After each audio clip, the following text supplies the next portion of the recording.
नमस्कार। क्या आपने कभी सोचा है कि आप कितने इम्पोर्टेंट हैं? इतने इम्पोर्टेंट कि स्वयं भगवान आपको गाइड करते हैं, सपोर्ट करते हैं, आपके सारथी हैं, आपका मार्गदर्शन करते हैं। आपके घर में स्वयं भगवान इस पुस्तक के रूप में रहते हैं। ये सिर्फ अर्जुन के सारथी नहीं है, या आपके मेरे हम सबके सारथी हैं। और ये जिस तरह से इन घोड़ों को, अर्जुन के रथ के घोड़ों को ये कंट्रोल करते हैं, उसी तरह हमारे अंदर के डाउट्स, फियर्स, बुराइयों को, कमियों को, गुस्से को ये कंट्रोल करना सिखाते हैं। ये कोई साधारण पुस्तक नहीं है, ये दुनिया की सबसे महान किताब है। इसके हर श्लोक में कुछ ऐसा है जिसे अगर ध्यान से समझा जाए तो मात्र एक श्लोक आपके लिए पूरी जिंदगी बदलने का काम करता है। पता है मैं क्या करती हूँ कि जब भी कुछ समझ नहीं आता है, जब भी कहीं कोई आंसर नहीं मिलता, तब मैं क्या करती हूँ, तब मैं बस इस बुक को लेती हूँ, इसे श्री कृष्णा जी को याद करती हूँ और उनसे कहती हूँ, मुझे कुछ समझ नहीं आ रहा है, आप मुझे उत्तर दें। और मैं उनका नाम लेते हुए इस पुस्तक को खोल देती हूँ। और जिस पेज पे मैं पहुँचती हूँ इस पुस्तक में, मेरे पास वही आंसर होता है। आप भी ट्राई करना इस बात को। इस पुस्तक को आपने कई बार देखा होगा। ये मेरे हाथ में जो पुस्तक है, ये श्री वेदांत स्वामी प्रभुपाद जी के द्वारा कही गई और समझाई गई है। लेकिन आपको बहुत सारे वर्जन मिलेंगे, बहुत सारे लोगों ने संस्कृत के उन श्लोक्स को आपके लिए, हमारे लिए उनका भावार्थ, उनके मीनिंग्स दिए हैं। संस्कृत एक बहुत ब्यूटीफुल, बहुत कंप्लीट लैंग्वेज है। और जब शायद कृष्णा जी के टाइम पर वही भाषा बोली जाती होगी, इसीलिए सारे श्लोक संस्कृत में हैं। भाषा से कोई फर्क नहीं पड़ता। चलो मैं आपको एक मजेदार बात बताती हूँ।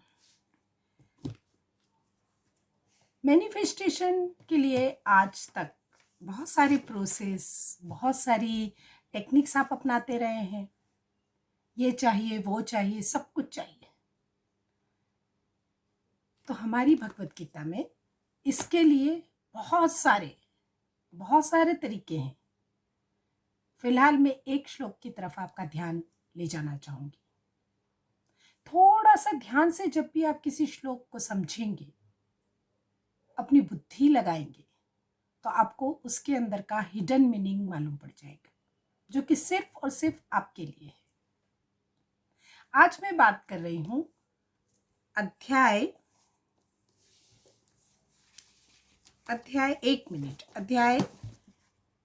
8 के 7वें श्लोक का। जी हाँ, अध्याय 8 के 7वें श्लोक की तरफ आप जाएंगे, तब आपको एक श्लोक मिलेगा जो संस्कृत में है। यहाँ मैं आपके सामने उस संस्कृत श्लोक को तो नहीं पढ़ूंगी, लेकिन उसके मीनिंग को मैं आपको बताऊंगी। अर्जुन से कृष्ण जी कहते हैं, हे अर्जुन, तुम कृष्ण के रूप में मेरा सदैव चिंतन करो और साथ ही अपने युद्ध कर्म करते रहो। अपने कर्मों को मुझ पर अर्पित करके तथा मन एवं बुद्धि को मुझ पर स्थिर करके तुम मुझे निश्चित रूप से प्राप्त करोगे। कृष्ण कौन है? इस पुस्तक की भूमिका में शुरू में बताया गया है कि जो कृष्ण है वो सर्वोच्च आनंद है।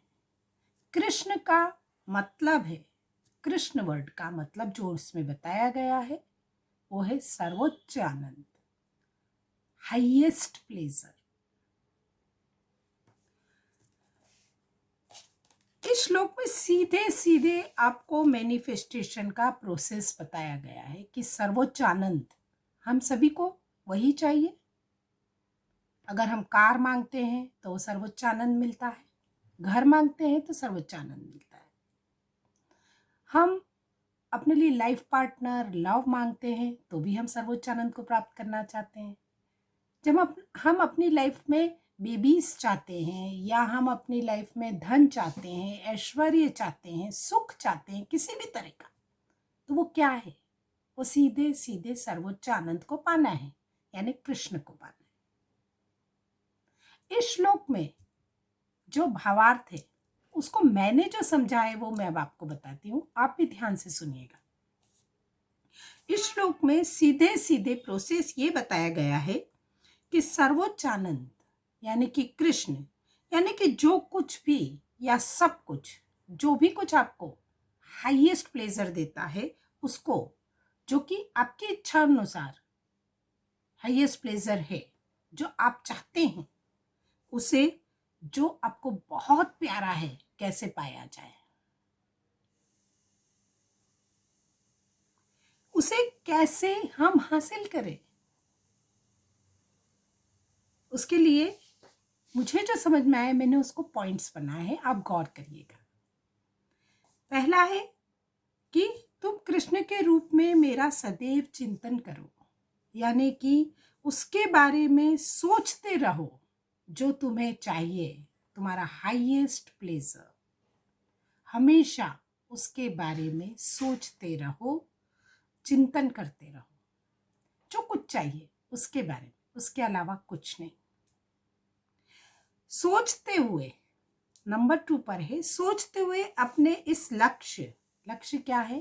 कृष्ण, सर्वोच्च आनंद, डिजायर्ड थिंग, जिससे आपको सर्वोच्च आनंद मिलने वाला है, वो आपका लक्ष्य है। उसमें रहते हुए जो भी एक्शन लेना जरूरी समझते हो, जो भी एक्शन सामने आता है उसे करो। कृष्ण अर्जुन को युद्ध कर्म करने को कहते हैं। युद्ध अर्जुन का कर्म है। आपका कुछ और हो सकता है, जैसी आपकी डिजायर हो, जो चीज आपको चाहिए उसके लिए जो भी एक्शन जरूरी है आप उसे करो। एग्जाम्पल के तौर पे कि आपको अपने लिए एक घर चाहिए, तो आपको क्या करना है? आपको पता तो होना चाहिए घर कहाँ चाहिए, कैसा चाहिए, एक फीलिंग उस घर के बारे में। ये आपका कर्म है, शुरुआती का। इसमें आपको एंटर कर जाना है। वो हर चीज जो एक घर के लिए होनी चाहिए उसको पता करना शुरू करिए। आपको कोई मतलब नहीं है कैसे होगा, क्या होगा, आपको सिर्फ कृष्ण भावना में, यानी कि सर्वोच्च आनंद के साथ खुशी खुशी इस फीलिंग में, इस पर्पस में रहना है, इस लक्ष्य में रहना है। अपने हर एक्शन को supreme faith, supreme source, supreme God यानी कि सर्वोच्च आनंद पर अर्पित कर देना है। सर्वोच्च आनंद जो आपका रिजल्ट होगा, आपको ये मान के चल के कि वो मेरा है, और उस आनंद के साथ मजे ले लेकर आपको अपने एक्शन को करना है। ठीक। नंबर 4 पे आता है कि अपना मन और बुद्धि, कृष्ण कहते हैं कि अपने मन और बुद्धि को मुझ पर स्थिर कर दो, और स्थिर करके तुम जरूर मुझको निश्चित रूप से प्राप्त करोगे। तो जो आपका मन और बुद्धि है वो कहाँ स्थिर करना है? सर्वोच्च आनंद पर, यानी कि एंड प्रोडक्ट क्या है आपका? किसी चीज को पा लेने के बाद क्या मिलने वाला है? सर्वोच्च आनंद। उस सर्वोच्च आनंद पर अपने मन को, अपनी बुद्धि को स्थिर कर दो। सोचो कितना मजा आएगा, फील करो कि इसे पा लेने पर मैं कितना आनंदित होऊंगा। इसी पर अपने मन और बुद्धि को स्थिर कर दो, और बस इसके अलावा मेरे लिए कुछ भी नहीं है, यही सब कुछ है, यही सर्वोच्च आनंद। अब आपको चाहे सचमुच में कृष्ण को पाना है, ईश्वर को पाना है, या आपको कोई मटेरियल थिंग चाहिए, उसका सर्वोच्च सुख सेम है। कृष्णा सर्वोच्च आनंद है, ऐश्वर्य है, परमेश्वर है, परम ऐश्वर्य। तो बस यही, कुछ और इसके अलावा है ही नहीं, उस परम आनंद, उस सर्वोच्च आनंद के अलावा। No if, no but, no fear, no doubt, no question. अब निश्चित हो जाओ कि जो कुछ तुमने, जो कुछ तुमने चाहा है, जिसमें अपनी मन और बुद्धि को स्थिर किया है, और उसके लिए जो भी एक्शन तुम कर सकते हो वो तुम करो, और निश्चित रूप से मान लो हो गया। निश्चित रूप से सर्वोच्च आनंद तुम पाकर ही रहोगे।